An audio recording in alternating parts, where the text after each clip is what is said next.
हंसती खेलती लड़की, सपनों से भरी जिंदगी, अचानक संदिग्ध मौत, फिर आरोप, रसूख, जमानत, टीवी इंटरव्यू और अब सीधे सुप्रीम कोर्ट की एंट्री। क्या एक रसूखदार परिवार की वजह से जांच पर सवाल उठ रहे थे? क्या पीड़ित परिवार को इंसाफ मिलने में मुश्किल हो रही थी? और आखिर ऐसा क्या हुआ कि देश की सबसे बड़ी अदालत को खुद इस मामले में दखल देना पड़ा? हम इस रिपोर्ट में आपको बताएंगे कौन थी ट्विसा शर्मा, मौत वाले दिन क्या हुआ, सुप्रीम कोर्ट ने सुनवाई में कौन कौन से बड़े सवाल उठाए, क्यों सीबीआई जांच के आदेश दिए गए और क्यों अदालत ने दोनों परिवारों को मीडिया में बयान देने से रोकने जैसी सख्त बात कही। नमस्कार, आप देख रहे हैं मध्य प्रदेश का चर्चित ट्विसा शर्मा संदिग्ध मौत मामला। अब सिर्फ एक परिवार का मामला नहीं रह गया है, बल्कि देश की सबसे बड़ी अदालत तक पहुंच चुका है। सुप्रीम कोर्ट ने इस पूरे मामले का स्वतः संज्ञान लिया है, यानी अदालत ने खुद इस मामले को गंभीर मानते हुए सुनवाई शुरू कर दी है। और सुनवाई के दौरान जो बातें सामने आए, उन्होंने कई नए सवाल खड़े कर दिए हैं। सुप्रीम कोर्ट ने साफ कहा, चाहे ये मौत कैसे भी हुई हो, हर हाल में इस मामले की पूरी और निष्पक्ष जांच जरूरी है।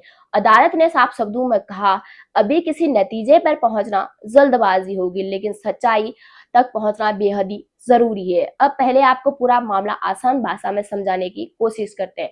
ट्विसा शर्मा 33 साल की मॉडल और एक्टर थी। 12 मई को भोपाल के कटारा हिल्स इलाके में अपने ससुराल में उनका शव मिला था। परिवार का आरोप था कि ट्विसा की मौत सामान्य नहीं थी। उनका कहना है कि ससुराल पक्ष ने उनकी बेटी को प्रताड़ित किया और वही उनके मौत के जिम्मेदार है। वहीं दूसरी तरफ ससुराल पक्ष का दावा है कि ट्विसा नशे की लत से जूझ रही थी। यानी शुरुआत से दोनों ही पक्षों की कहानी बिल्कुल अलग रही। लेकिन मामला तब और बड़ा हो गया जब आरोप लगे कि जांच प्रभावित हो रही है। सुनवाई के दौरान सॉलिसिटर जनरल तुषार मेहता ने सुप्रीम कोर्ट को बताया कि आरोपी पक्ष की सास गिरिबाला सिंह जांच में सहयोग नहीं कर रही है। उन्होंने कोर्ट को बताया कि पूछताछ के लिए बुलाए जाने के बावजूद भी वो पेश नहीं हुई। इतना ही नहीं, जांच एजेंसी ने जब मोबाइल मांगा तो उसमें भी दिक्कत खड़ी कर दी गई। और सबसे बड़ा सवाल, उन्हें इतनी जल्दी जमानत कैसे मिल गई?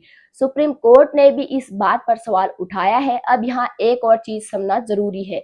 गिरिबाला सिंह एक रिटायर्ड जज रह चुकी है और यही वजह से राजनीति और कानूनी हलकों में यह चर्चा शुरू हो गई है कि क्या उनके रसूख का असर जांच पर पड़ सकता है। सुनवाई के दौरान अदालत में ये बात सामने रखी गई कि समाज में ऐसा नैरेटिव बन रहा है कि स्थानीय पुलिस की जांच पूरी तरह निष्पक्ष नहीं है।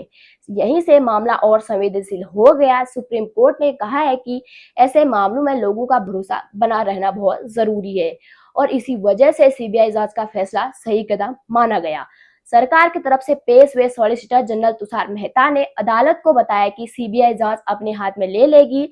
सुप्रीम कोर्ट ने इसे रिकॉर्ड कर लिया और उम्मीद जताई जा रही है कि देश की सबसे बड़ी जांच एजेंसी निष्पक्ष तरीके से सच्चाई सामने लाएगी। लेकिन सुनवाई के दौरान एक और गंभीर मुद्दा उठा। कोर्ट ने कहा है कि इस पूरे मामले में मीडिया ट्रायल नहीं होना चाहिए।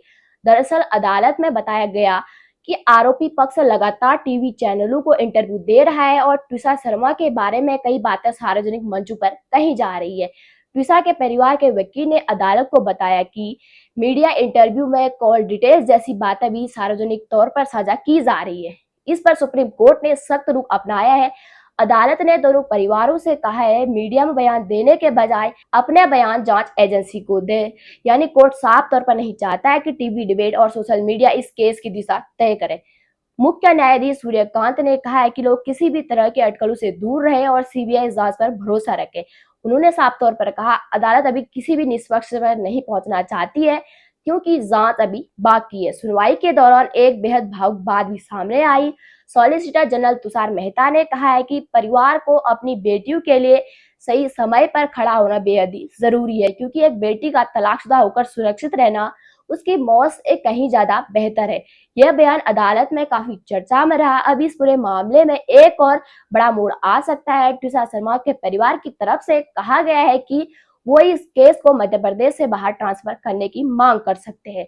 उनका मानना है कि निष्पक्ष सुनवाई के लिए केस किसी दूसरे राज्य में शिफ्ट किया जाना चाहिए। इस पर सुप्रीम कोर्ट ने साफ कहा है कि कानून इसकी अनुमति देता है और परिवार चाहे तो ट्रांसफर याचिका दायर कर सकता है। अब इस केस में सबसे बड़ा सवाल यही है कि विशाल शर्मा की मौत कैसे हुई, इसके पीछे क्या कहानी छिपी है, क्या जांच पर सच में रसूख का असर पड़ रहा था और क्या सीबीआई इस केस की हर परत खोल पाएगी। फिलहाल देश की नजर अब सीबीआई जांच पर टिकी है, क्योंकि जब किसी मामले में सुप्रीम कोर्ट खुद दखल देता है तो साफ है कि मामला बेहद गंभीर माना जा रहा है। यही वजह है कि अब हर कोई जानना चाहता है कि विशाल शर्मा को आखिर इंसाफ मिलेगा या नहीं। फिलहाल इस केस में सच्चाई क्या है ये आने वाली जांच तय करेगी, लेकिन इतना जरूर है कि इस मामले ने एक बार फिर ये सवाल खड़ा कर दिया है कि जब किसी परिवार के सामने रसूख और सिस्टम दोनों खड़े होते हैं तो इंसाफ की लड़ाई कितनी मुश्किल हो जाती है।